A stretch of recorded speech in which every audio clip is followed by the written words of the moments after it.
경기가 1대 6대 패로 끝나면서 레알 에스파냐 구단에는 신뢰의 폐허만이 남았습니다.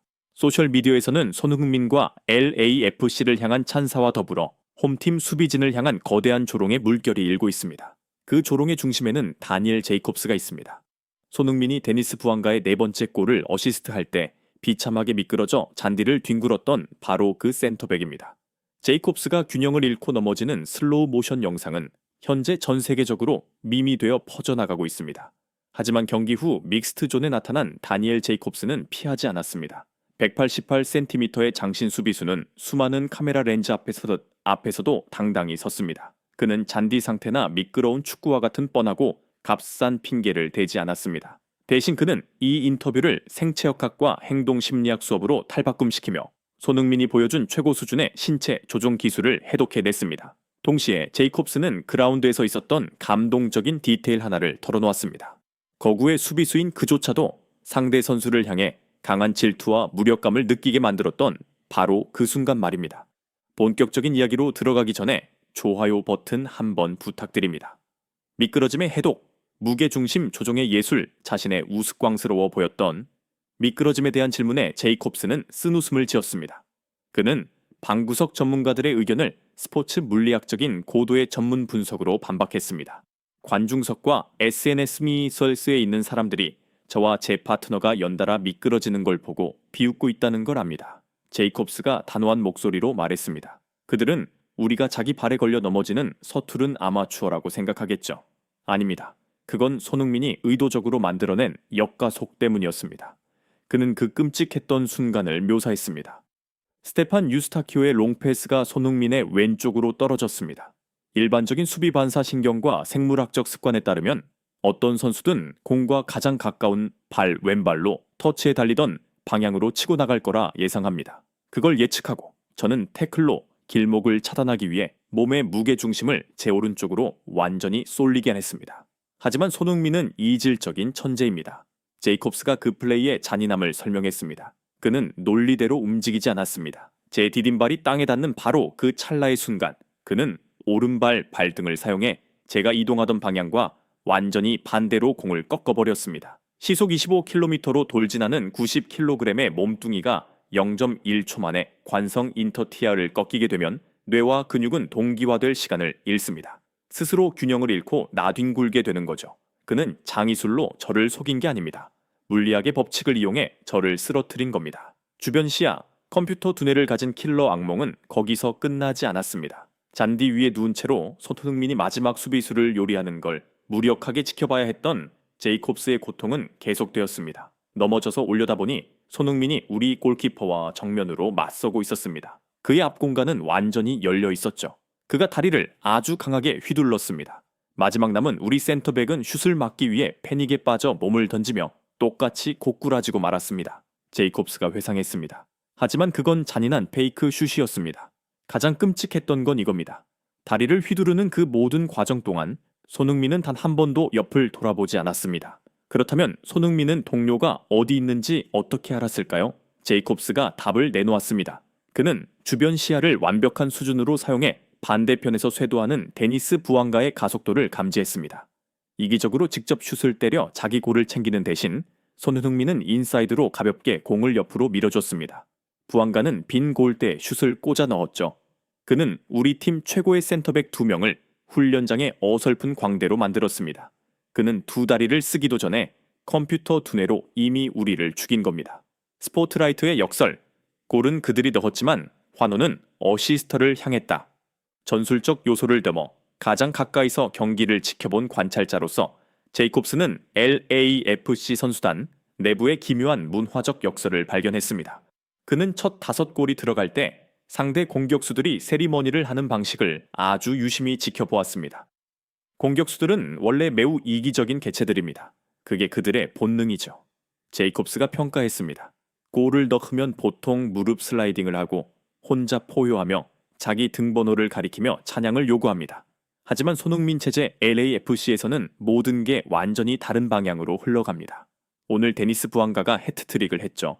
하지만 영상을 다시 보세요. 공이 그물에 3번 꽂히는 동안 그의 첫 행동은 코너 플래그로 달려가 혼자 세리머니를 하는 게 아니었습니다. 그는 급브레이크를 밟고 고개를 휙 돌려 7번을 찾은 뒤 죽어라 달려가 손흥민을 끌어안았습니다. 틸만이나 마르티네즈도 마찬가지였죠.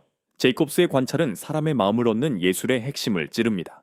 골은 그들이 넣었고 전광판에 빛나는 이름도 그들의 것입니다. 하지만 그들의 태도는 밥상을 차려준 사람에 대한 절대적인 감사와 복종이었습니다. 손흥민은 마치 값을 매길 수 없는 선물을 하사하는 왕처럼 두 팔을 벌리고 서 있었고 LAFC의 공격수들은 최고의 충성심으로 그것을 받았습니다. 내부의 질투 따윈 없었습니다. 오직 진정한 리더를 향한 완벽한 굴복만이 있었을 뿐입니다. 80분이 충격. 손흥민이 떠난 뒤 밀려온 극도의 질투심. 다니엘 제이콥스가 LAFC의 6번째 골에 대해 입을 열었을 때 인터뷰는 감정의 최고조에 달했습니다. 이는 손흥민의 영향력이 그라운드의 4개의 라인을 아득히 넘어선다는 것을 보여주는 가장 강력한 증거였습니다. 손흥민은 61분에 어린 선수와 교체되어 나갔습니다. 솔직히 그때 저는 드디어 악몽이 끝났다고 생각하며 안도의 한숨을 쉬었죠. 제이콥스가 고개를 숙인 채 떨리는 목소리로 말했습니다. 그리고 80분 LAFC의 어린 꼬마 네이선 오르다스커스가 6번째 골을 넣었습니다. 저는 무릎에 손을 짚고 헐떡이며 그 어린 선수들이 피치 위에서 자기들끼리 껴안고 기뻐할 거라 생각하고 기다렸습니다. 하지만 아니었습니다. 골을 든 그 꼬마는 그라운드 위 동료들의 모든 포옹을 뿌리쳤습니다. 그는 터치라인 밖으로 미친 듯이 달려가 서 있던 감독마저 지나쳐 벤치로 직행했습니다. 오직 두꺼운 겉옷을 입고 벤치에 웅크리고 앉아있던 손흥민에게 뛰어올라 그를 와락 껴안기 위해서 말입니다. 험악한 인상의 거구 센터백 눈가에 눈물이 맺혀졌습니다. 그 광경을 보는 순간 저는 정말 미칠 듯이 질투가 났습니다. 젠장, 정말 질투나서 미치는 줄 알았어요. 손흥민이 저보다 축구를 잘해서가 아닙니다. LAFC가 그토록 위대한 유대감으로 팀 전체를 묶어주는 주장을 가졌다는 사실이 너무나 질투났습니다. 6번째 골을 먹히고 우리 수비수들과 골키퍼가 핏대를 세우며 서로를 탓하고 싸우고 있을 때 그들은 마치 평온한 안식처 집으로 돌아가듯 손흥민을 향해 달려갔습니다. 팀의 영혼 전체를 품어주는 리더가 있는 팀을 상대로 도대체 우리가 어떻게 이길 수 있단 말입니까? 전문가와 전설의 변호 다니엘 제이콥스의 뼈를 깎는 듯한 이 고백은 그의 넘어짐을 변호해 주었을 뿐만 아니라 언론이 이 경기를 평가하는 방식에 새로운 활력을 불어넣었습니다. 댄 에이브러햄스 박사, 스포츠 심리학자. 제이콥스는 훌륭한 관점을 제시했습니다. 주장의 가장 위대한 권력은 그라운드 위에서 명령을 내리는 데 있는 것이 아닙니다. 자신이 경기에 뛰고 있지 않은 순간에도 동료들이 가장 영광스러운 순간에 그를 찾아가게 만드는 데 있습니다. 어린 선수가 벤치로 달려간 그 행동은 손흥민의 무적의 소프트 파워를 증명하는 완벽한 증거입니다. 조르조 키엘리니, 유벤투스 및 이탈리아 수비 레전드 엑스 플랫폼, 제이콥스를 조롱하지 마세요. 손흥민의 역가속과 마주한다면 유럽 최고의 센터백 10명 중 9명도 똑같이 넘어질 겁니다. 그리고 LAFC가 어시스트를 한 선수와 함께 세리머니를 한다는 것은 그들이 얼마나 건강한 승리 문화를 가지고 있는지 보여줍니다. 그것이 바로 손흥민의 유산입니다. 다니엘 제이콥스의 인터뷰는 손흥민의 위대함에 대한 두 가지 이면을 완벽하게 묘사했습니다.